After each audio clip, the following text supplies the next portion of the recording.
کیونکہ میلاد حضور صلی اللہ علیہ وآلہ وسلم کی خوشی منانے کے اس موقع پر بہت سارے لوگ بڑے بڑے اعتراض کرتے ہیں،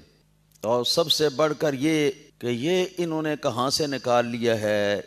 اس کا تو کوئی ثبوت ہی نہیں شریعت کے اندر۔ وہ اس سے آگے بڑھ کر بولتے ہیں، وہ کہتے ہیں یہ بدعت ہے، حرام ہے۔ جن کی حیا اور زیادہ گئی ہوئی ہے تو وہ کہتے ہیں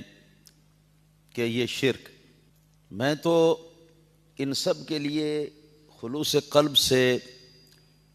ہدایت کی دعا ہی کر سکتا ہوں، اللہ تعالیٰ قبول فرمائے۔ تو سب سے پہلے میلاد حضور صلی اللہ علیہ وسلم کی خوشی میں نے قرآن پاک پیش کیا تھا، قل بفضل اللہ وبرحمتہ فبذالک فلیفرحوا ھو خیر مما یجمعون۔ اے حبیب صلی اللہ تعالی علیہ وسلم، تم فرما دو کہ لوگوں، اللہ کے فضل اور اللہ کی رحمت کے ملنے پر یا آنے پر چاہیے کہ خوشی منائیں، اور یہ خوشی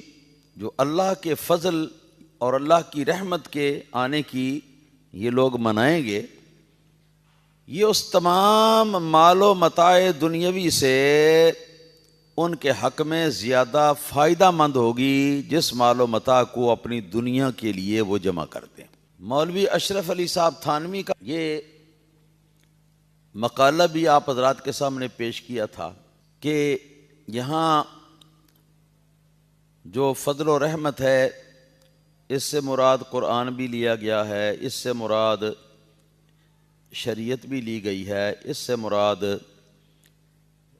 سنت نبوی بھی لی گئی ہے، اس سے مراد دین اسلام بھی لیا گیا ہے، اور اس سے مراد حضرت محمد مصطفیٰ صلی اللہ تعالی علیہ وسلم کی تشریف آوری جو ہے اس کو بھی لیا گیا۔ پھر یہ بتایا کہ تھانوی جی نے یہ کہا، اگر جناب محمد الرسول اللہ صلی اللہ تعالی علیہ وسلم کی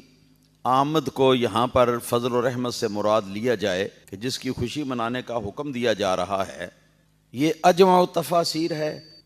سب سے زیادہ کامل اور مکمل تفسیر ہے، اور ایسی تفسیر ہے کہ باقی ساری تفسیریں اس کے اندر شامل ہو جاتی ہیں۔ مطلب یہ انہوں نے کہا،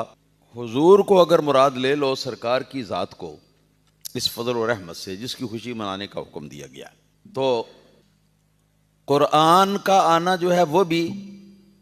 اس میں داخل ہو گیا، کیونکہ حضور تشریف لائے تو قرآن بھی آیا حضور کے ذریعے سے۔